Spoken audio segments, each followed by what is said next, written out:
ओम असतो मा सद्गमय तमसो मा ज्योतिर्गमय मृत्योर्मा अमृतं गमय।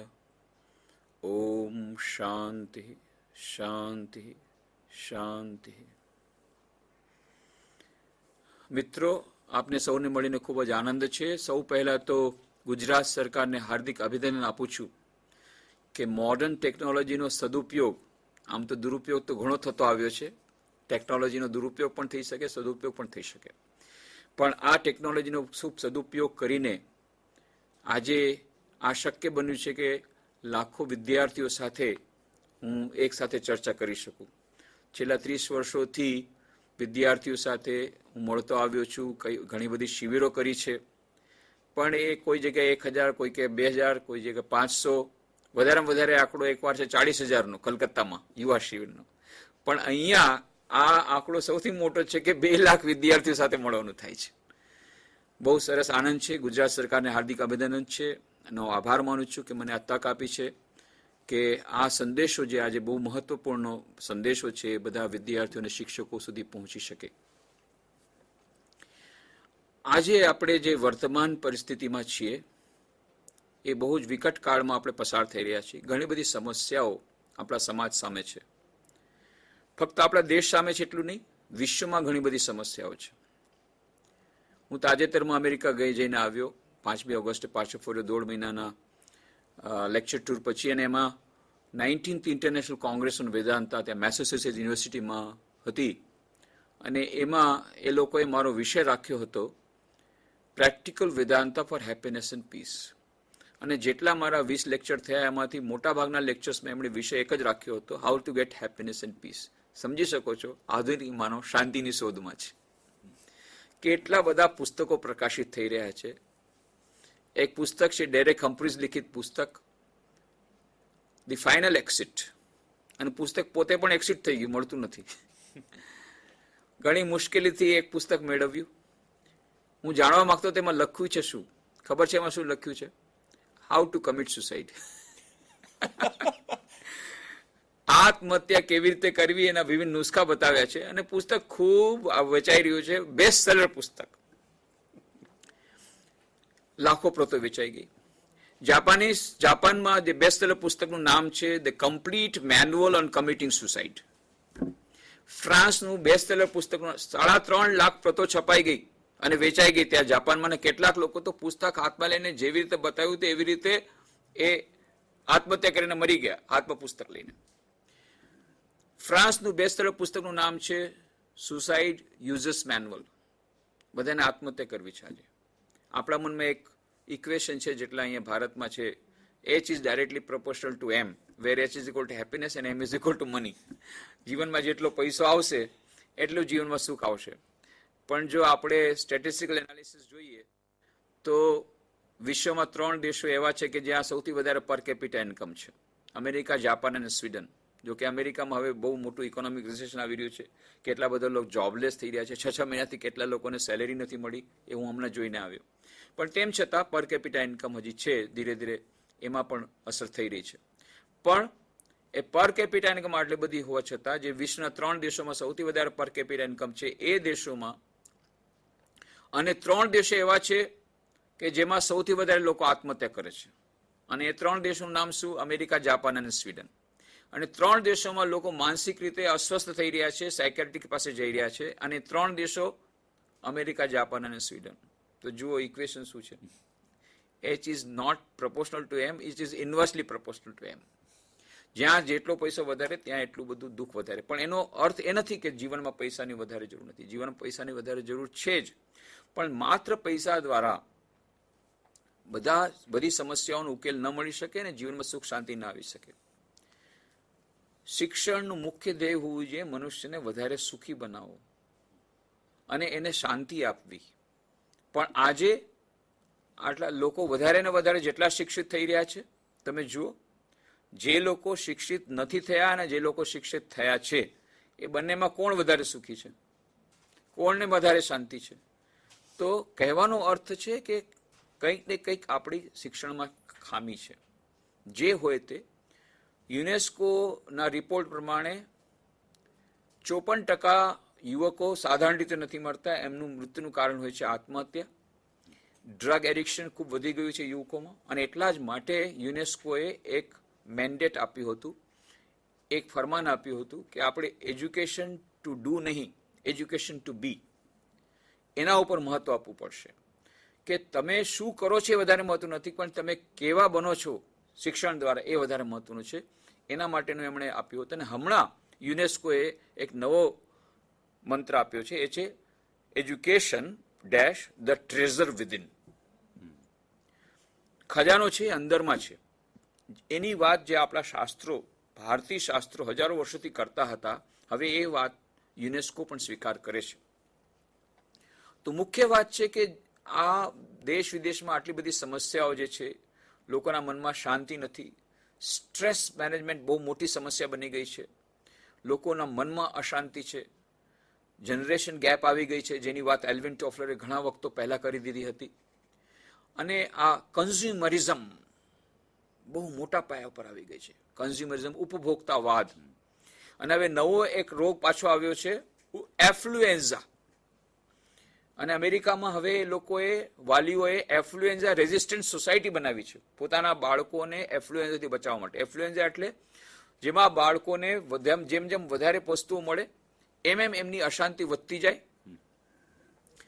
તો સૌથી પહેલા તો એ લોકોને જે વસ્તુ મળે એનાથી હજી વધારે વસ્તુની મળવાની આશા જન્મે, પછી વધારે વસ્તુ મળે તો હજી વધારે એમની અસંતોષ વધતો જાય, અને પછી નુગે ન્યુરોસિસના શિકાર થઈ જાય, અને પછી છેલ્લે ડ્રગ એડિક્ટ, અને પછી આત્મહત્યા. અને એવામાંથી બચાવવા માટે ત્યાં વાલીઓએ એફ્લુએન્ઝા રેઝિસ્ટન્ટ સોસાયટી બનાવી છે. એ લોકોને ગામડામાં લઈ જાય છે અને કહે છે કે જુઓ, આ જે ગામડામાં જે બાળકો રહે છે એ લોકો સાધારણ રીતે જીવે છે, તેમ છતાં એ લોકોના જીવનમાં સુખ શાંતિ છે, અને તમારી પાસે આટલું બધું છે તેમ છતાં તમારા મનમાં અસંતોષ છે. આવી રીતે એ લોકોને સમજાવે છે. અને એ લોકોનું પોકેટ એક્સપેન્ડિચર, એ લોકોનો જે પોકેટ ખર્ચો થોડો ઓછો કરવા માટે પ્રયત્ન કરે છે. પણ આ એફ્લુએન્ઝા, આ કન્ઝ્યુમરિઝમ, જેમાં એરિક ફ્રોમે કહ્યું હતું, એમ પુસ્તક લખ્યું હતું, ટુ હેવ ઓર ટુ બી, કે આપણી પાસે શું છે અને કેવું બનવું છે એના ઉપર પુસ્તક લખતા કહે છે કે main is become A commodity. મનુષ્ય પોતે જ એક ભોગ્ય પદાર્થ બની ગયો છે, અને એ પોતાને ભોગ્ય પદાર્થની જેમ વેચે છે. જુઓ ને, આપણા દેશમાં પણ કેટલાક પ્રદેશોમાં જે વરરાજાઓ વેચાય છે, એ લોકોને દહેજ જેટલું વધારે મળે એ પ્રમાણે એ લોકોનું કિંમત થાય, અને જો વધારે ભણેલા હોય તો એને કિંમત વધારે મળે. આવી રીતે આ મનુષ્ય પણ ઉપભોક્તાવાદનો શિકાર બની રહ્યો છે, અને પોતે પણ એ ઉપભોગ્ય પદાર્થ બની રહ્યો છે. આ બધી વિશ્વમાં ઘણી બધી સમસ્યાઓ. પછી આતંકવાદ, એ પણ મોટી એક સમસ્યા વિશ્વમાં આવી રહી છે. ધર્મના નામે જે વિસંવાદ, એ આવી રહી છે સમસ્યા. આપણા દેશમાં જે સમસ્યા છે, ભ્રષ્ટાચાર, બેરોજગારી, અને સાથે સાથે નવી સમસ્યાઓ સ્ટ્રેસ મેનેજમેન્ટની અહીંયા પણ છે. આ લોકો આત્મહત્યા માટે વળી રહ્યા છે, ત્યાં સુધી કે વિદ્યાર્થીઓ પણ હવે આત્મહત્યા કરી રહ્યા છે. આ બધી સમસ્યાઓના મૂળમાં શું છે, આપણે જવું જોઈએ મૂળમાં. અને ત્યારે આપણને યાદ આવે છે સ્વામી વિવેકાનંદનો એક સંદેશ. સ્વામી વિવેકાનંદજી કહ્યું હતું, education, education, education alone is the panacea of all our ઇવિલ્સ.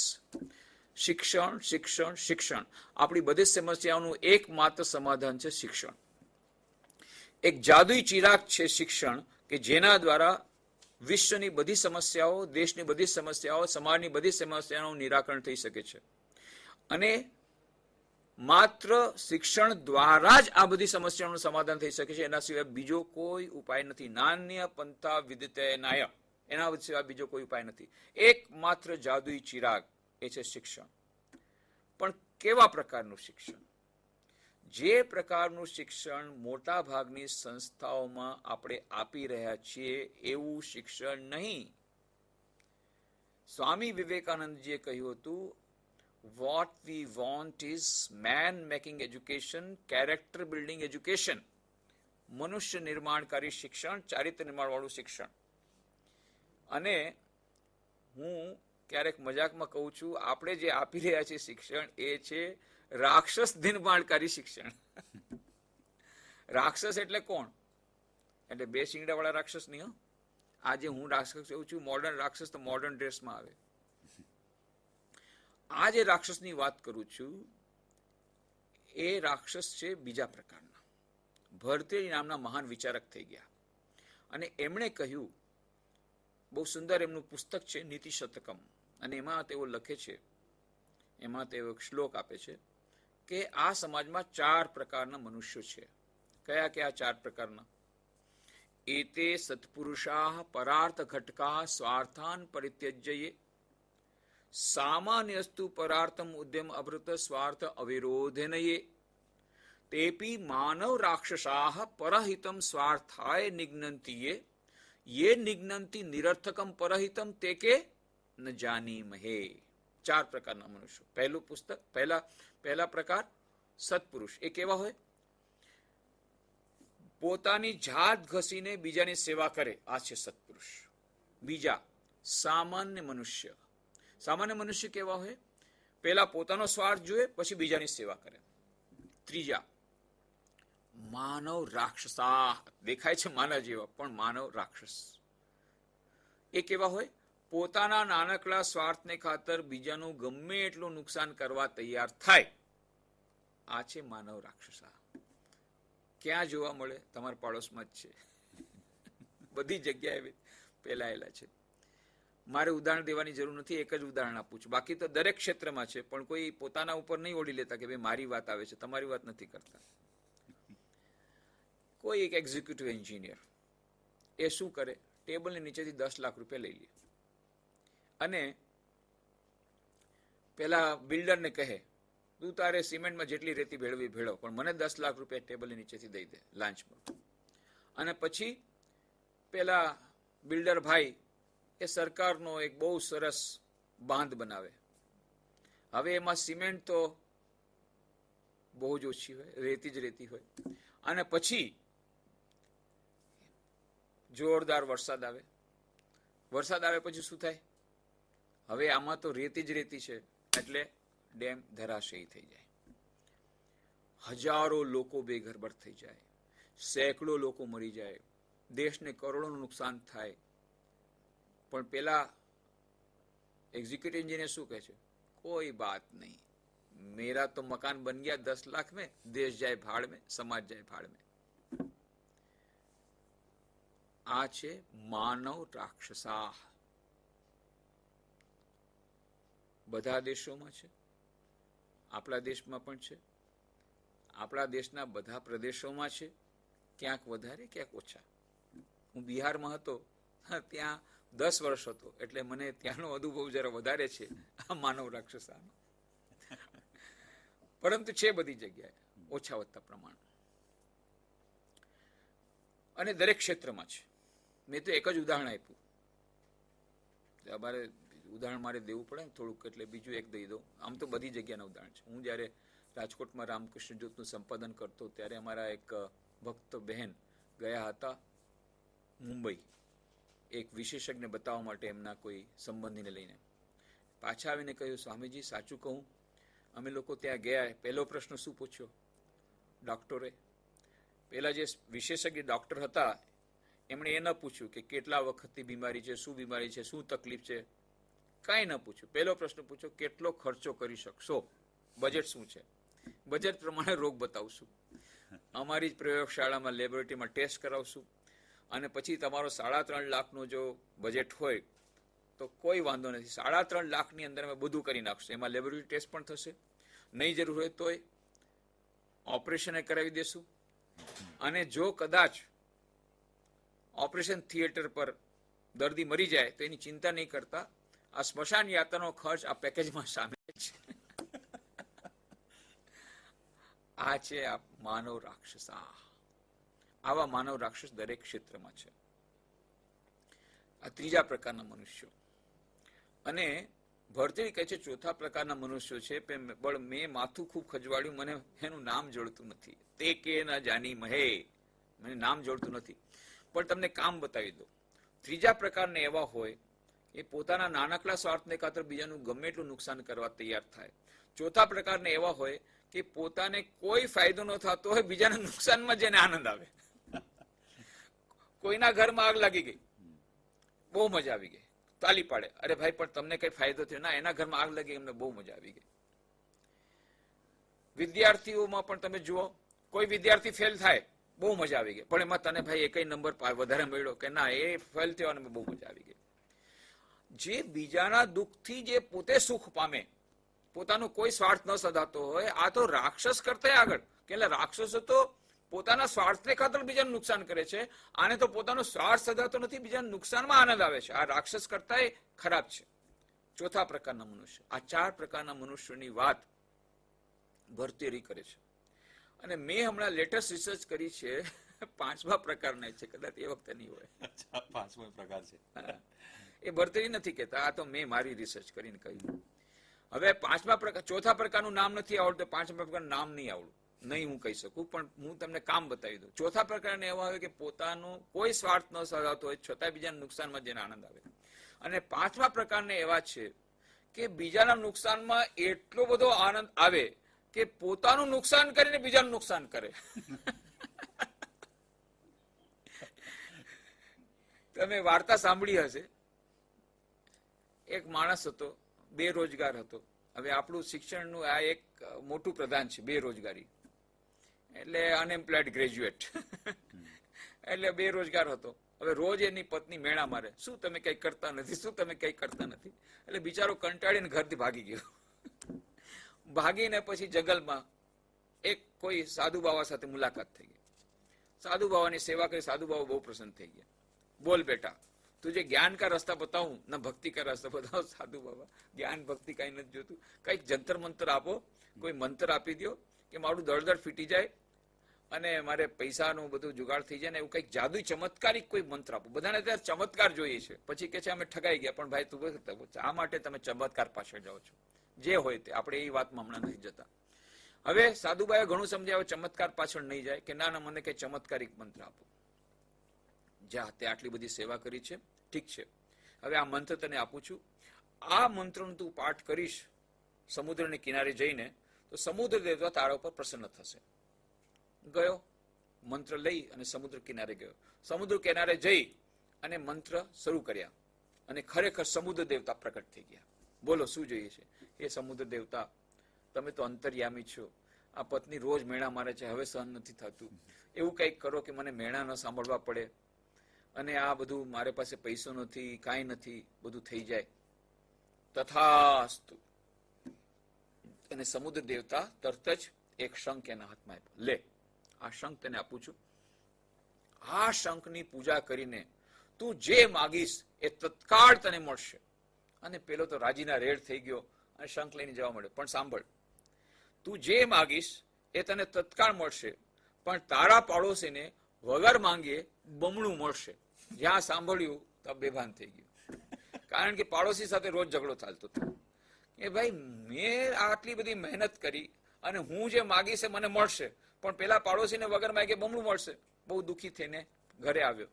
ઘરે જઈને પત્ની તો રાજીના રેડ થઈ ગઈ. અરે તમે ક્યાં ગયા હતા? અમે તો પોલીસમાં ખબર માંગવા માંગતા હતા. પછી એને બધી વાત કરી કે આવી રીતે હું ગયો હતો, આ શંખ લાવ્યો છું. હા, બહુ આનંદિત થઈ ગઈ. અરે પણ ગાંડી, આગળ તો સાંભળ. આપણે જે માગશું આપણને મળશે, પણ પેલા પાડોશીને વગર માંગીએ બમણું મળશે, એ મારાથી સહન નહીં થાય. અને એટલા માટે શંખને એક ખૂણામાં ફેંકી દીધો. એવો ને એવો ગરીબ રહ્યો. હવે એક દિવસે પતિ દેવતા નોકરીની શોધમાં બહાર ગયા હતા. હવે પત્નીથી ન રહેવાયું. કપડા બધા ફાટી ગયા છે, ઘરમાં ખાવાનું નથી, ભૂખ લાગી છે, મકાન તૂટી ફૂટી રહ્યું છે. અચાનક એના મનમાં આવ્યું શંખ છે. તરત જ એક ખૂણો સાફ કર્યો, શંખ દેવતાને પધરાવ્યા અને પૂજા શરૂ કરી. શંખ દેવતા પ્રગટ થઈ ગયા. માગ શું જોઈએ? હે શંખ દેવતા, તમે તો અંતર્યામી છો, જુઓ ને કેવી સ્થિતિ ખરાબ છે, ખાવાનું કઈ નથી, કપડા નથી, મકાન આવું તૂટી ફૂટી રહ્યું છે, કંઈક કરો. તથાસ્તુ.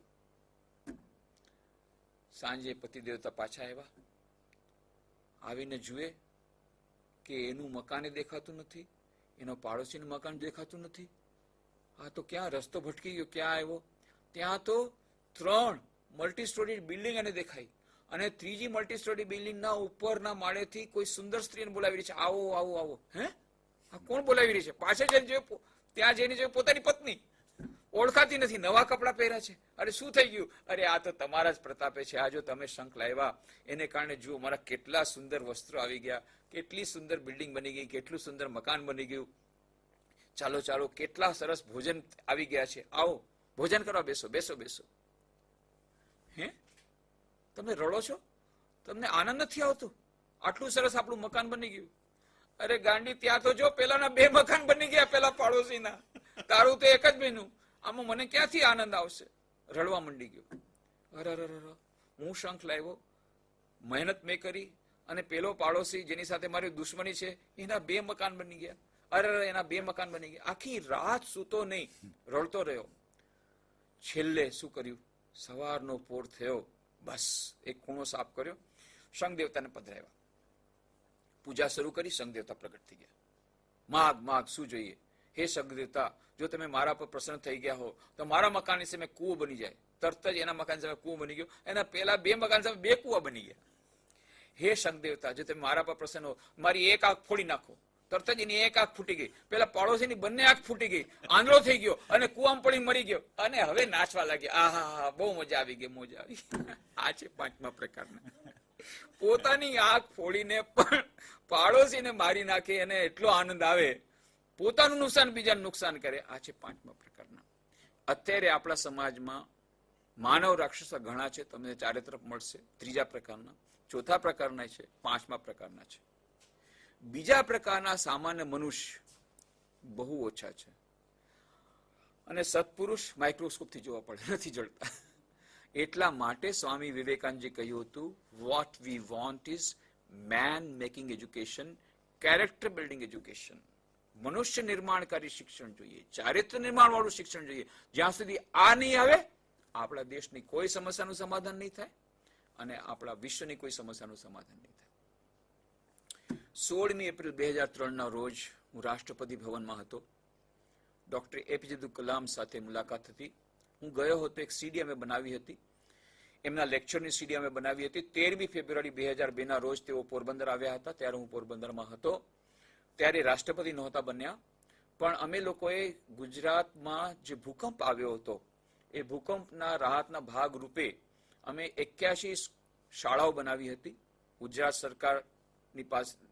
સરકારના અનુરોધથી. અને એ બધી સરકારી શાળાઓનું પુનર્નિર્માણ કરી અને સરકારને બધી શાળાઓ પાછી સોંપી દીધી હતી. એ 81 શાળાઓનું જે પુનર્નિર્માણ કર્યું એમાંથી 37 શાળાઓ અમે પોરબંદર જિલ્લામાં કરી હતી. અને એમાંની એક શાળાનું ઉદઘાટન કરવા ડોક્ટર કલામ 13મી ફેબ્રુઆરી 2002ના રોજ આવ્યા હતા પોરબંદર. અને 3000 વિદ્યાર્થીઓ સમક્ષ એમણે બહુ સુંદર પ્રવચન આપ્યું, પ્રેરણાદાયક પ્રવચન આપ્યું. અને એ સાથે અમે આખો દિવસ હતા અને ઘણી બધી વાતો થઈ. અને પછી ત્યારે અમે જે સીડી બનાવી હતી એ સીડી લઈને હું, પછી તો 4 મહિનામાં તેઓ રાષ્ટ્રપતિ બની ગયા. અને પછી હું જ્યારે દિલ્હી ગયો હતો ત્યારે 16મી એપ્રિલ 2003ના રોજ એ સીડી મેં એમને આપી. અને પછી ઘણી બધી વાતો થઈ. ત્યારે મેં એમને ડોક્ટર કલામને કહ્યું, એની પહેલા પણ અમારી ઘણી બધી ચર્ચાઓ થઈ હતી. ત્યારે મેં ડોક્ટર કલામને કહ્યું, ડોક્ટર કલામ, તમે આપણા દેશને વિકસિત રાષ્ટ્ર બનાવવા માંગો છો 2020 સુધીમાં, બહુ સુંદર વાત છે. સ્વામી વિવેકાનંદજી પણ ચાહતા હતા કે ભારત પહેલા જેટલું મહાન હતું એના કરતા વધારે મહિમાન્વિત થઈ જાય, એવી એમણે કલ્પના સેવી હતી, એવું સ્વપ્ન એમણે સેવ્યું હતું, અને એવી એમણે ભવિષ્યવાણી વળી પણ કરી હતી. સ્વામી વિવેકાનંદ પણ ભારતને ફરીથી મહાન જોવા માંગતા હતા. સ્વર્ણિમ ભારતની કલ્પના એમણે કરી હતી. એના માટે અમે પણ રામકૃષ્ણ મઠ મિશનના સંન્યાસીઓ, અમારા બધા ભક્તો અને અમારા બધા અનુયાયીઓ એના માટે પણ પ્રયત્નો કરી રહ્યા છે, જેમ તમે પ્રયત્ન કરી રહ્યા છો. બહુ સુંદર વાત છે. પણ એક વાત હું તમને કહી દઉં કે તમે જે આર્થિક ક્ષેત્રે જે તમે વિકાસ દરની વાત જે બધી કરો છો, જીડીપી ગ્રોથની વાત કરો છો, એ બહુ સારી વાત છે. પણ માત્ર જીડીપી ગ્રોથ દ્વારા આપણા દેશનું કલ્યાણ નહીં થાય. શા માટે સ્વામીજી, શા માટે? જ્યારે મેં આ વાત કરી હતી 2003માં, ત્યારે આપણો જીડીપી ગ્રોથ 9.5% નહોતો. પણ 2 વર્ષ પહેલા જ્યારે 9.5%, 9.5% જ્યારે થયો, ત્યારે પણ આપણા દેશમાં ઓછામાં ઓછા 22% લોકો ગરીબી રેખાની નીચે હતા, એ આપણે જાણીએ છીએ. ત્યારે મેં કહ્યું હતું કે તમે ગમે એટલો એ વિકાસ દર વધાવશો તોય આપણા દેશના ગરીબો જ રહેશે, એ લોકોની ગરીબી નહીં જાય. શા માટે? મેં કહ્યું એનું કારણ એ છે કે પહેલાના પ્રધાનમંત્રી કહ્યું, તમે નામનું કહ્યું, કે તમે ₹1 તમે પંચવર્ષીય યોજનામાં નાખો છો, એમાંથી માત્ર 15 પૈસા જ પેલા ગરીબ ગામડાના છેવાડાના મનુષ્ય પાસે પહોંચે છે. એમ એમણે પોતે સ્વીકાર કર્યો હતો. કારણ કે વચમાં ઘણા બધા લોકો પોતપોતાનું કમિશન કટકી એ લઈ લે છે, અને સાથે સાથે એડમિનિસ્ટ્રેટિવ એક્સપેન્ડિચરની પણ એમણે વાત કરી હતી. આ બધું કરતા કરતા માત્ર 15 પૈસા જ પેલા છેવાડાના મનુષ્ય પાસે આવે છે. પણ મને લાગે છે કે હવે તો 5 પૈસા નહીં આવતા હોય. ટ્રાન્સપરન્સી ઇન્ટરનેશનલ દ્વારા જે સર્વેક્ષણ કરવામાં આવ્યું છે, એમાં એ લોકોએ કહ્યું છે કે જે ભ્રષ્ટ દેશો છે આખા વિશ્વમાં, મહાન ભ્રષ્ટ દેશો, એમાંના 10 મહાન દેશોમાં ભારતનું નામ છે. અને બીજું એક સર્વેક્ષણ, જે વિચિત્ર સર્વેક્ષણ, એ થોડા વખત પહેલાની વાત છે, કે જેમાં એમણે કહ્યું કે 21,600 કરોડ રૂપિયાનો ભ્રષ્ટાચાર માત્ર શિક્ષણના ક્ષેત્રમાં થયો છે. લ્યો બોલો. હવે વિચાર કરો, જે શિક્ષણ દ્વારા આપણે સમાજમાંથી ભ્રષ્ટાચાર રૂપી ભૂત ભગાડવાનું છે, એ શિક્ષણના ક્ષેત્રમાં જ જો આટલો બધો ભ્રષ્ટાચાર હોય તો પછી બીજું શું કરશું? શ્રી રામકૃષ્ણ દેવ એક વાર્તા કહેતા, એક માણસના માથા પર ભૂત સવાર થઈ ગયું. એટલે પછી એક ભૂવાને બોલાવવામાં આવ્યો, અને ભૂવો આવીને બેઠો આસન પર. એણે રાઈના દાણા હાથમાં લીધા અને મંત્રોચ્ચાર કરવા માંડ્યો. હવે મંત્રો બહુ જ શક્તિશાળી મંત્રો હતા. હવે જે આ ભૂત હતું, જે આ મનુષ્યના માથા પર બેઠેલું હતું, એ બહુ જ બુદ્ધિમાન હતું. એણે જયારે સાંભળ્યા કે આ તો મંત્રો બહુ જ શક્તિશાળી છે, એટલે તરત જ જઈને રાઈના દાણામાં પીસી ગયો. હવે વિચાર કરો, જે રાઈના દાણા દ્વારા ભૂત ભગાડવાનું છે, રાઈના દાણામાં ભૂત હોય તો ભૂત ભાગે.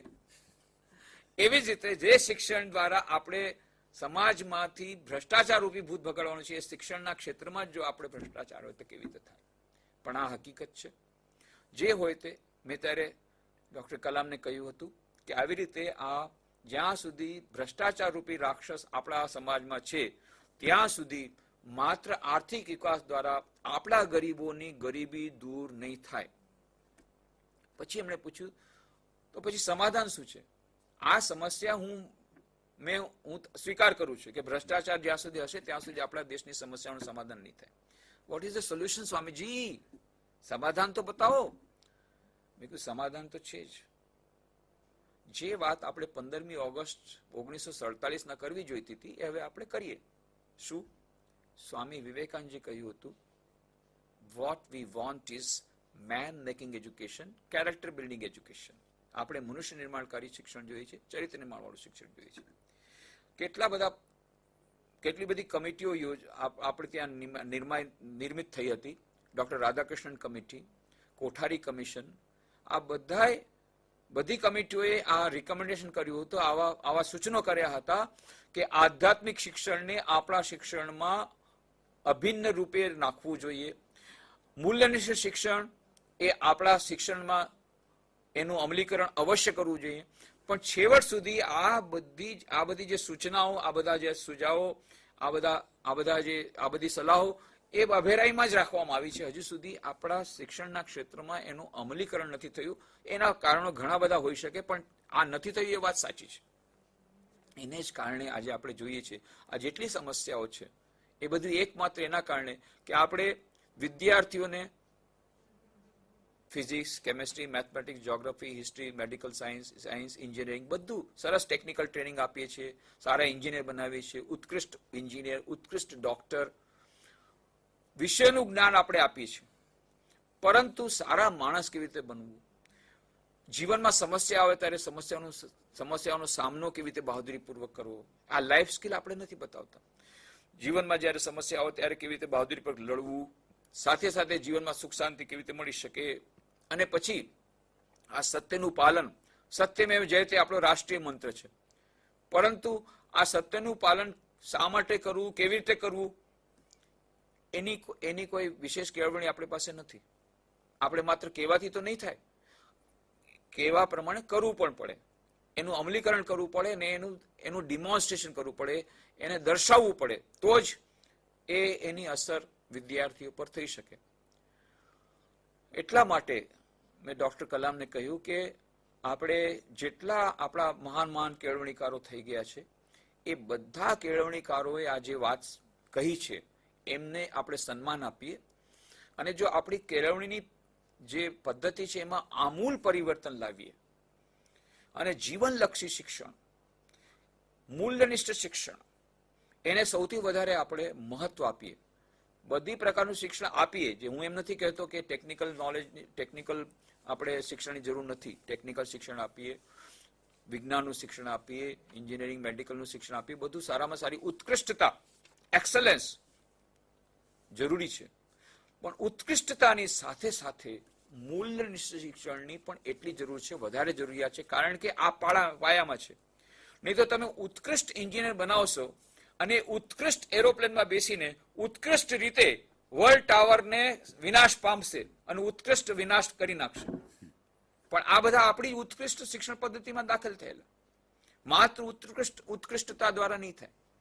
એટલા માટે આપણે આજે મૂલ્યનિષ્ઠ શિક્ષણની વાત એ અત્યારે બહુ જ મહત્વની છે.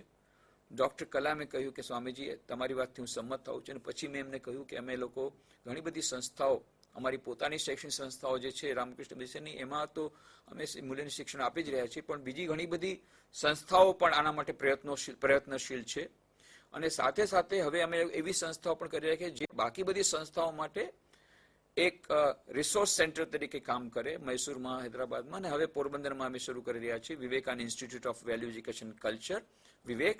અને મેં એમને કહ્યું કે તમારે એના ઉદ્ઘાટન માટે આવવું પડશે, અને તેઓ સહર્ષ સ્વીકાર કર્યો એમણે. અને 12મી જાન્યુઆરી 2006ના રોજ સ્વામી વિવેકાનંદનો જન્મદિવસ, આપણો રાષ્ટ્ર નેશનલ યુથ ડે, રાષ્ટ્રીય યુવા દિન તરીકે ઉજવે છે, આપ જાણો છો. એ દિવસે તેઓ ત્યાં આવ્યા 12મી જાન્યુઆરીએ, અને એમણે આ વિવેક સંસ્થાનું ઉદ્ઘાટન કર્યું અને 5000 યુવાનો સાથે બહુ સુંદર એમણે ગોષ્ઠી કરી અને બહુ સુંદર એમણે વાતો કરી કે કેવી રીતે સ્વામી વિવેકાનંદજી જ્યારે શિકાગો વિશ્વધર્મ સભામાં ભાગ લેવા જઈ રહ્યા હતા ત્યારે જાપાનથી શિકાગો સુધી જે જહાજમાં એમની સાથે જમશેદજી તાતા હતા, અને કેવી રીતે એ જમશેદજી તાતાને સ્વામી વિવેકાનંદજીએ ઇન્ડિયન ઇન્સ્ટિટ્યૂટ ઓફ સાયન્સ પ્રારંભ કરવા માટેની પ્રેરણા આપી. એ બધી વાતો એમણે કરી અને પછી બધા વિદ્યાર્થીઓને પ્રશ્ન ઉત્તર આપ્યા. એક વિદ્યાર્થી ઉભો થઈ ગયો અને કહ્યું કે સર, આપણા દેશમાં ઓપરેશન દુર્યોધન, ઓપરેશન ચક્રવ્યૂહ અને આ બધા જેટલા ઓપરેશન છે એના દ્વારા આપણને ખબર પડી ગઈ કે આપણા દેશમાં કેટલો બધો ભ્રષ્ટાચાર છે. તો રાષ્ટ્રપતિ તરીકે તમને શું લાગે છે, આનું શું સમાધાન હોઈ શકે? એટલે રાષ્ટ્રપતિજી ઉભા થઈ ગયા અને એમણે કહ્યું, ડોક્ટર એપીજે અબ્દુલ કલામ ઉભા થઈ અને એમ કે જુઓ, સાંસદો જે આવી રીતે બધું કામ કર્યું તેના ઉપર સંસદે એ કાર્યવાહી કરી છે અને એ તો તમે જાણો છો, પણ એમાં બધું સમાધાન નહીં થાય. અને પછી એમણે સ્વામી વિવેકાનંદ એક પુસ્તકમાંથી વાંચન કર્યું જેમાં સ્વામી વિવેકાનંદજી લખે છે, no amounts of parliament acts can make a nation good and can make a nation great. તમે સાંસદના નિયમો દ્વારા કોઈ પણ દેશને મહાન નહીં બનાવી શકો, સારો નહીં બનાવી શકો. તો પછી કેવી રીતે બની શકશે? ફરીથી એમણે સ્વામીજીના પુસ્તકમાંથી પાઠ કરીને કહ્યું, only a large number of good enlightened citizens, good enlightened people can make a nation good and can make a nation great. જ્યારે આપણે દેશના મોટા ભાગના નાગરિકો પ્રબુદ્ધ નાગરિક બનશે ત્યારે જ આપણો દેશ સારો બનશે, સારા નાગરિકો દ્વારા આપણો દેશ સારો બનશે અને પછી જ આપણો દેશ મહાન બનશે. અને પછી એમણે બહુ સુંદર વાત કરી, and the government cannot produce good people and the government will not produce good people. અને સરકાર સારા મનુષ્યો બનાવી શકે નહીં. તો કોણ બનાવી શકે?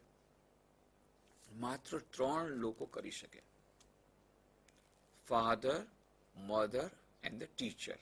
માતા, પિતા અને શિક્ષક. આ 3 પરિબળો જ એ વિદ્યાર્થીને આદર્શ નાગરિકમાં પરિણત કરી શકે. કારણ કે જે કંઈ થાય એ બધી એને પ્રબુદ્ધ નાગરિક ક્યારે બને? કે જ્યારે વિદ્યાર્થી અવસ્થામાં હોય ત્યારે જ એ મૂલ્યોને વધારે સારી રીતે સ્વીકારી શકે. અને એના માટે માતા, પિતા અને શિક્ષકની ભૂમિકા અત્યંત અગત્યની છે. અને ખરેખર તો એમણે કહ્યું કે શિક્ષક દ્વારા જ સમસ્ત દેશનું પરિવર્તન થઈ શકે. સમાજનું પરિવર્તન થઈ શકે એમ તેઓ માનતા, અને કે શિક્ષકનો જે વ્યવસાય છે અત્યંત ઉત્તમ વ્યવસાય છે.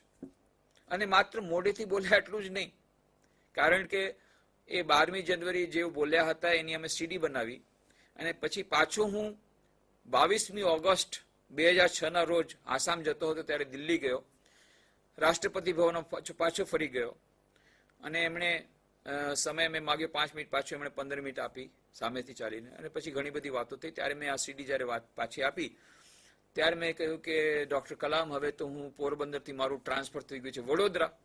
જેમ પોરબંદરમાં સ્વામી વિવેકાનંદજી રહ્યા હતા અને ભોજેશ્વર બંગલામાં એને જે મેમોરિયલ બનાવવામાં આવ્યું છે, એવી રીતે વડોદરામાં પણ દિલારામ બંગલામાં સ્વામી વિવેકાનંદ રહ્યા હતા એને પણ મેમોરિયલ બનાવવામાં આવ્યું છે. અને હવે હું વડોદરા આવી ગયો છું. હવે અમે વડોદરામાં સરસ યુવા સંમેલન કરીશું, અને ત્યાં તમે આવો, અને 12મી જાન્યુઆરી 2007 ના રોજ તમે આવો. ત્યારે એમણે કહ્યું, જો સ્વામીજી, મારું તો ટર્મ હવે જૂન મહિનામાં પૂરી થાય છે, એટલા માટે હું ત્યારે નહીં આવી શકું, કારણ કે મારે બધું કામ આટોપવું પડશે. મેં કહ્યું, ના, અમે તો ચાહીએ છીએ કે તમે આ રાષ્ટ્રપતિ તરીકે હજી ચાલુ રહો. ત્યારે એમણે જે કહ્યું ને, બહુ સરસ વાત, એક અત્યંત પ્રેરણાદાયી વાત એમણે કરી. એમણે શું કહ્યું? Swamiji, I don't want to B the president of India. I am a teacher and I want to be a teacher only. હું એક શિક્ષક છું અને શિક્ષક જ રહેવા માંગુ છું. વિચાર કરો, આપણા શિક્ષકોને આપણે જ્યારે કહીએ, પૂછીએ કે તમે શું કરો છો, તો ગરીબડી ગાય જેવું મોટું કરીને હું તો શિક્ષક છું. એટલે લાચારીથી શિક્ષક બન્યો છું, શું થાય, બીજું બધું ન થયું એટલે પછી છે એવો શિક્ષક. ના, શિક્ષક કરતા મહાન બીજું કોઈ વ્યવસાય નથી. The teacher's profession is the noblest profession. ઉત્તમમાં ઉત્તમ કોઈ કાર્ય હોય તો એ શિક્ષકનું કાર્ય છે. ઉત્તમમાં ઉત્તમ કોઈ વ્યવસાય હોય તો શિક્ષકનું છે. એના શિક્ષક પાસે સમસ્ત વિશ્વના કલ્યાણની ચાવી રહી છે. આવતીકાલની ભવિષ્યની પેઢીનું બધું નિર્માણ એ માત્ર શિક્ષક કરી શકે છે. એ શિક્ષક તો સૌથી વધારે ગૌરવમય હોવું જોઈએ. અને એ ડોક્ટર કલામે કહ્યું કે મારે રાષ્ટ્રપતિ નથી બનવું, હું શિક્ષક બનવા માંગુ છું. અને શિક્ષક કહે છે હું તો શિક્ષક છું, કેટલી નાની વાત છે. ના, શિક્ષક કરતા મહાન કોઈ વસ્તુ નથી. સૌથી પહેલા તો શિક્ષકોમાં ગૌરવની લાગણી અનુભવવી જોઈએ, ડિગ્નિટી ઓફ પ્રોફેશન, કે મારું જે કાર્ય છે સ્વધર્મ છે, એના કરતા મહાન કોઈ સ્વધર્મ હોઈ શકે નહીં. આ જ્યાં સુધી એના મનમાં નહીં આવે ત્યાં સુધી એને પોતાના પ્રત્યે સન્માન નહીં થાય, અને પોતાના પ્રત્યે સન્માન નહીં થાય એને પોતાને, તો ત્યાં સુધી વિદ્યાર્થીઓ કે બીજા વાલીઓ બીજાને શું સન્માન આપવાના છે? પહેલા તો શિક્ષકોએ પોતાને સન્માન આપવું જોઈએ કે મારા જેવું મહાન કોઈ નથી.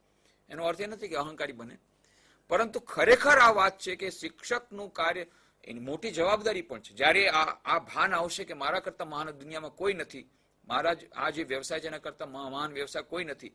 Noblest profession, the greatest profession, the best profession is that of a teacher.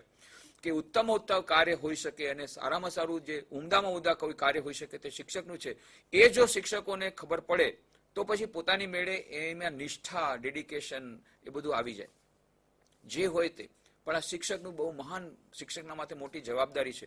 કારણ કે જો શિક્ષક મૂલ્યનિષ્ઠ શિક્ષણ આપી શકે વિદ્યાર્થીઓને, તો સમસ્ત આપણા ભવિષ્યની પેઢી, જે અત્યારની જે પેઢી છે, યુવા પેઢી, એ જ ભવિષ્યના નેતાઓ બનવાના છે. આવતીકાલના પ્રાઇમ મિનિસ્ટર, આવતીકાલના ચીફ મિનિસ્ટર, આવતીકાલના મિનિસ્ટર્સ, આવતીકાલના આઈએસ ઓફિસર્સ, આવતીકાલના આઈપીએસ ઓફિસર્સ, એ બધા અત્યારની શૈક્ષણિક સંસ્થાઓમાં છે. અને એ શિક્ષકોના અને એક શિક્ષકના સંપર્કમાં ઓછામાં ઓછા 1000 વિદ્યાર્થીઓ આવે છે. તો વિચાર કરો, એક શિક્ષક કેટલું બધું પરિવર્તન આણી શકે. સમસ્ત પરિવર્તનની ચાવી, સમસ્ત વિશ્વના કલ્યાણની ચાવી શિક્ષકના હાથમાં છે. તો શિક્ષક અને માતા પિતા દ્વારા જ આ બધું, આ સારા જે નાગરિક, ઉમદા પ્રબુદ્ધ નાગરિકનું નિર્માણ થઈ શકશે. અને પ્રબુદ્ધ નાગરિકનું નિર્માણ થશે તો જ આ દેશ સારો બનશે. સ્વામી વિવેકાનંદનું આ સૂત્ર બહુ જ મહત્વનું છે. જ્યાં સુધી દેશવાસીઓનું ચારિત્ર્ય નિર્માણ નહીં થાય ત્યાં સુધી રાષ્ટ્રનું પુનર્નિર્માણ નહીં થાય. તમે ગમે એટલું કરી લો, ગમે એટલી યોજનાઓ કરી લો, ગમે એટલા ઉપાયો કરી લો, આ મૂળભૂત સૂત્ર છે. સ્વામીજી, પણ અહીંયા મને એક પ્રશ્ન પૂછવાનું ચોક્કસ મન થાય કે આપણે મૂલ્યનિષ્ઠ શિક્ષણની વાત કરી રહ્યા છીએ.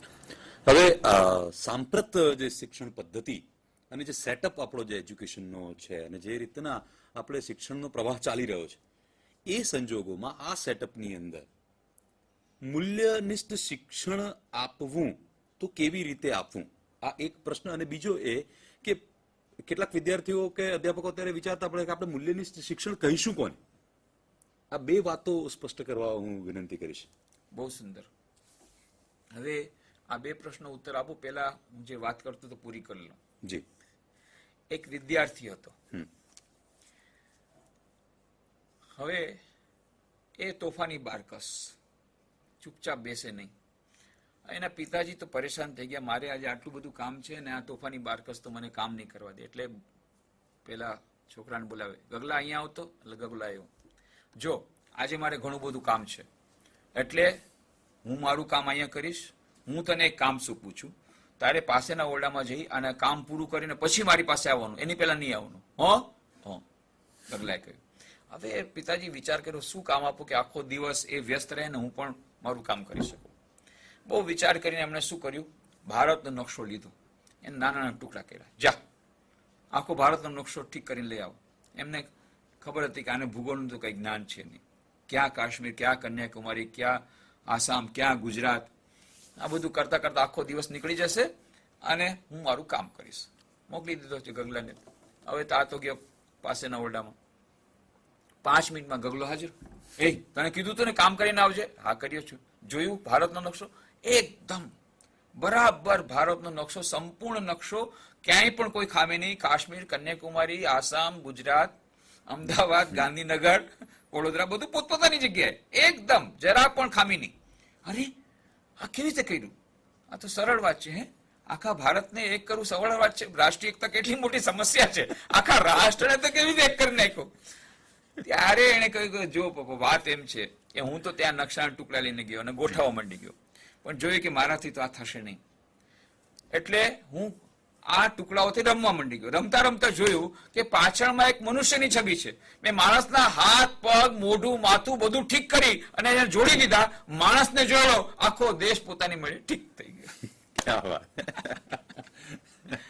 તો સ્વામી વિવેકાનંદ કહે છે માણસને ઠીક કરો, રાષ્ટ્ર પોતાની મળે ઠીક થઈ જશે. તમે મનુષ્ય નિર્માણ કરો, રાષ્ટ્રનું પુનર્નિર્માણ પોતાની મળે થઈ જશે.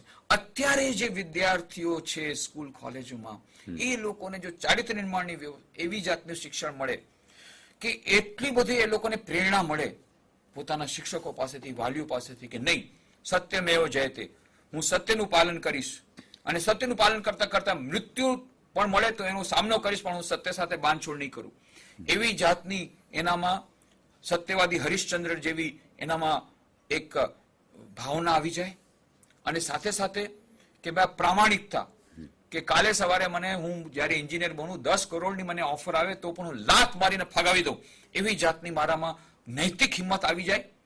આવી જાતનું જો શિક્ષણ એને વિદ્યાર્થી અવસ્થામાં મળશે પછી નહીં થાય.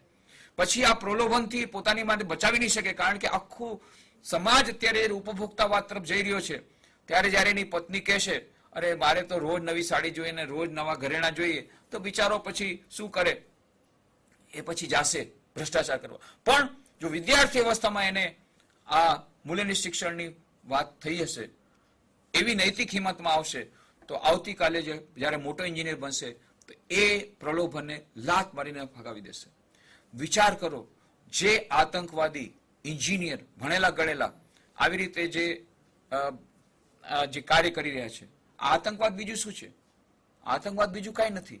ધર્માંધતા, સાંપ્રદાયિકતા અને ધર્મ પ્રત્યેનું ધર્મ જનૂનતા, એનું જ વિકરાળ સ્વરૂપ એ આતંકવાદ મોટા ભાગે. આતંકવાદના ઘણા બધા બીજા સ્વરૂપો પણ છે. અત્યારે જે સ્વરૂપ આપણને બહુ સતાવી રહ્યું છે, 9/11 ની જે ઘટના આપણને ત્યાં સાદૃશ કરાવી રહી છે, બીજું 9/11 પાછું બચી ગયું. 3 9/11 છે. પેલું 9/11 એ મહાન 9/11 સ્વર્ણ અક્ષર લખાયેલું કે જયારે 11મી સપ્ટેમ્બર 1893 ના રોજ સ્વામી વિવેકાનંદજીએ પોતાનું ઐતિહાસિક ભાષણ શિકાગો ધર્મસભામાં આપ્યું હતું અને ત્યાં એમણે સર્વધર્મ સમન્વયની વાત કરી હતી. એ આપણે ન સાંભળી એટલા માટે બીજું 9/11 થયું. એ world tower, twin world tower 2001માં એરોપ્લેન દ્વારા ઉડાવી દેવામાં આવ્યું. પાછું આ 9/11 થવાનું હતું. 11મી સપ્ટેમ્બરના કોઈ ક્રિશ્ચિયન ફાધર કહ્યું કે અમે કુરાનની બધી નકલો બાળી નાખશું, અને ત્યારે મોટી ઘાતમાંથી આપણે બચી ગયા. પણ આ બધું શા માટે થાય છે? કારણ કે વિદ્યાર્થીઓને આપણે સાચું શિક્ષણ નથી આપ્યું. જ્યારે વિદ્યાર્થીઓ આપણી પાસે સ્કૂલ કોલેજમાં હતા ત્યારે જો એ લોકોને બધા ધર્મોમાં જે મૂળભૂત વાતો છે એ જો એને સમજાવવામાં આવે ત્યારે એ લોકોને ખબર પડશે, અરે બધા ધર્મો તો એક જ વાત કહે છે, કોઈ ધર્મોમાં ધર્મોમાં કોઈ વિસંગીતા તો છે જ નહીં, અને દરેક ધર્મમાં મહાન મહાન સંતો થયા છે. તો આ જે બધા ધર્મો સર્વધર્મ સમન્વયની ભાવના જો એને વિદ્યાર્થી અવસ્થામાં આવે તો એના પછી જયારે મોટા થશે ત્યારે બીજા કેટલાક તત્વો, રાજનૈતિક તત્વો કે બીજા કેટલાક તત્વો એ જે એનું બ્રેન વોશિંગ કરે છે, એ લોકોની બુદ્ધિને ભરમાવી દઈ અને આવા સારા સારા યુવકોનો દુરુપયોગ કરી અને એ લોકોને બિચારાને આ બધા આતંકવાદી બનાવે છે, અને આવી રીતે એ લોકો પણ મરે છે અને બીજાને પણ મારી નાખે છે. આ બધા ઘાતમાંથી બચે, કેવી રીતે બચે? એકમાત્ર ઉપાય છે કે વિદ્યાર્થી અવસ્થામાં એને સર્વધર્મ સમન્વયની ભાવનાની, એ લોકો એને બ્રેન વોશિંગ કરે એના પહેલા આપણે એનું બ્રેન વોશિંગ, સારા અર્થમાં કહું છું, બ્રેન વોશિંગના અર્થમાં નહીં, પણ એને આપણે સારી ભાવના, જો સર્વધર્મ સમન્વયની ભાવના આવે તો પછી આવતીકાલે આતંકવાદ નહીં બને.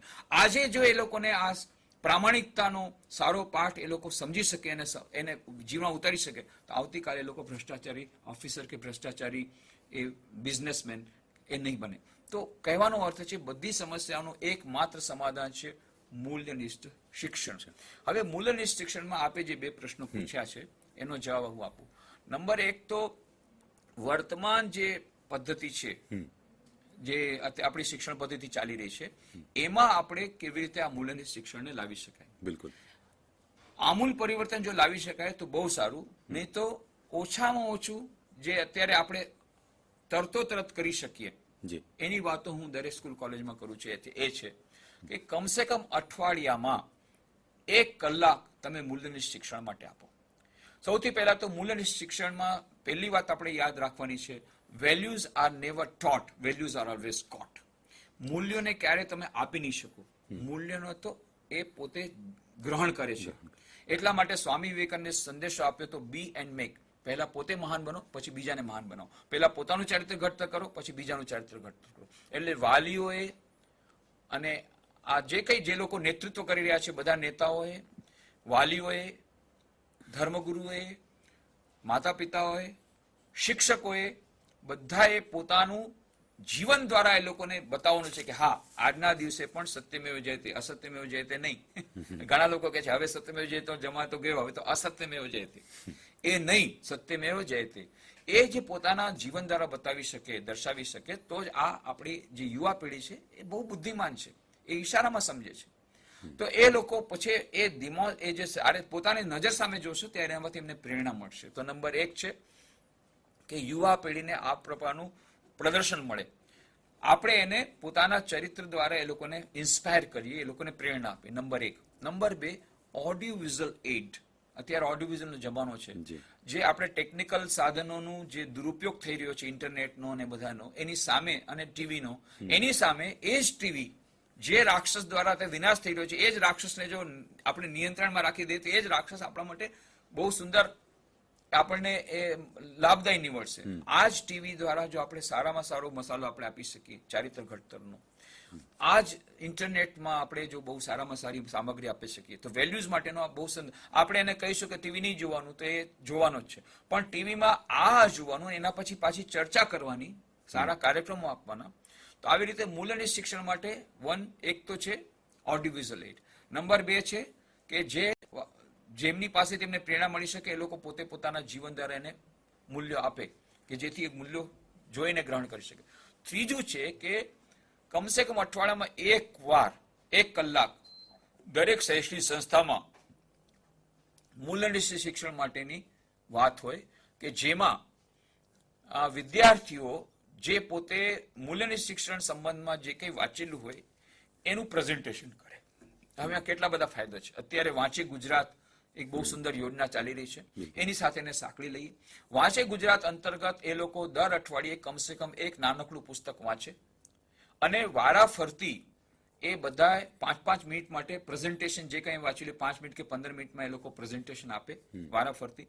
એથી શું થાય, તો વાંચે ગુજરાતની સ્કીમને આપણી આટલી સુંદર યોજના, આવી ઉમદા યોજના હું તો કહું છું કે આજ સુધી મેં વિશ્વના ઇતિહાસમાં કોઈ સરકારે આવી યોજના મૂકી હોય અમલમાં એવું મેં હજી સાંભળ્યું પણ નથી. અને બિલકુલ તો આવી સુંદર યોજનાને આપણે અમલમાં મૂકીએ વાંચે ગુજરાતની સ્કીમ અંતર્ગત બધા વિદ્યાર્થીઓ વાંચે અને પછી અઠવાડિયામાં એકવાર એનું પ્રેઝન્ટેશન કરે તો એને વક્તૃત્વ કરવામાં પણ એની કળા પણ ખીલશે. અને સાથે સાથે હવે જુઓ કે માની લ્યો 5 વિદ્યાર્થીઓ 1 કલાકમાં પોતે જે પુસ્તક અઠવાડિયામાં વાંચે એનું પ્રેઝન્ટેશન કરે તો જે લોકો સાંભળે છે એને તો 5 પુસ્તકોનો અર્ક મળી ગયો. બિલકુલ. તો આવી રીતે કેટલા બધા વિદ્યાર્થીઓને એનો લાભ મળી જાય. આ લોકોને બોલવાની પણ તક મળે. સાથે સાથે વાંચે ગુજરાતની યોજના પણ અમલમાં થાય તો એનાથી જે મૂલ્યો એ લોકોના જીવનમાં આવશે. અરે એક નાનકડું વાક્ય પણ કોઈના સમસ્ત જીવનને પરિવર્તન કરવા માટે સક્ષમ છે. એ અમે જોયેલું છે, અમે પોતે અનુભવેલું છે પોતાના જીવનમાં, બીજાના જીવનમાં, કે કોઈ એક વ્યક્તિનું માત્ર એક વાક્ય, ઇન્સ્પાયરિંગ સેન્ટેન્સ, એક પ્રેરણાદાયી વાક્ય વાંચીને અને એને અમલમાં મૂકીને એનું સમસ્ત જીવન પરિવર્તન થઈ ગયું એવું અમે જોયેલું છે. એટલા માટે અને આવા સુંદર સુંદર પુસ્તકો જો એ લોકો વાંચે ગુજરાત અંતર્ગત, અને પછી જો એ લોકો એ વાંચે ગુજરાત અંતર્ગત વાંચીને દર અઠવાડિયે એક જે કાર્યક્રમ થાય એમાં એ લોકો પ્રેઝન્ટેશન મૂકે. તો આ છે અઠવાડિયામાં એકવાર 1 કલાક મૂલ્ય શિક્ષણ માટે દરેક શૈક્ષણિક સંસ્થા આપે.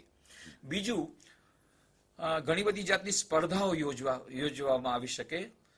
ક્વિઝ કોમ્પિટિશન, નિબંધ સ્પર્ધા, પછી સાથે સાથે નિબંધ પ્રતિયોગિતા, અને આવી બધી પ્રતિયોગિતા દ્વારા પણ એ લોકોને આ મૂલ્યનિષ્ઠ શિક્ષણના પુસ્તકો વચાવવા અને પછી એના માટેની પ્રતિયોગિતા કરવી, અને પ્રતિયોગિતા પછી પાછા ભેટમાં એ લોકોને ઇનામમાં પણ પાછા પુસ્તકો સારા આપવા.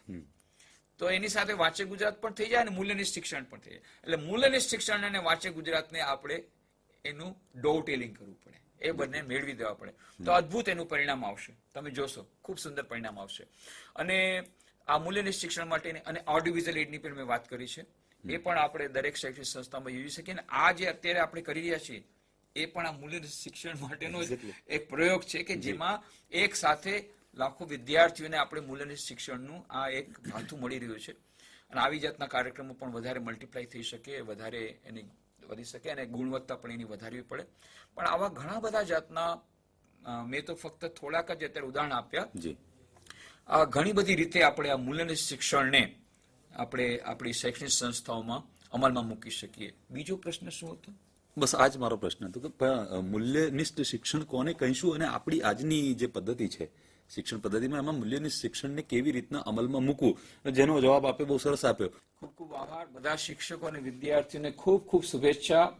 અને હું ઈશ્વરના ચરણો પ્રાર્થના કરું છું કે બધા પર એમના આશીર્વાદ વરસે, આપણા બધા પર, અને આપણે બધા પોતપોતાના જીવનમાં આ મૂલ્યો, ઉચ્ચ મૂલ્યોને પ્રતિષ્ઠાપિત કરીને પોતાના જીવનમાં સુખ શાંતિ અને સફળતા મેળવી શકીએ અને રાષ્ટ્રનું પુનર્નિર્માણ કરી શકીએ. અને સ્વામી વિવેકાનંદનું સ્વપ્ન હતું કે ભારત એટલું મહાન બનશે કે એની પ્રાચીન મહિમા મ્લાન થઈ જશે. અને એમણે જે મંત્ર આપ્યો તો ઉઠો, જાગો અને ધ્યેય પ્રાપ્તિ સુધી મંડ્યા રહો, એ મંત્રને યાદ કરી અને આપણે પોતપોતાના ચરિત્ર ઘડતરમાં અને સાથે સાથે રાષ્ટ્ર પુનર્નિર્માણના કાર્યમાં લાગી જઈએ, પોતાનું જીવન ધન્ય કરી. આવી જાતની શુભેચ્છા પ્રાર્થના સાથે ધન્યવાદ.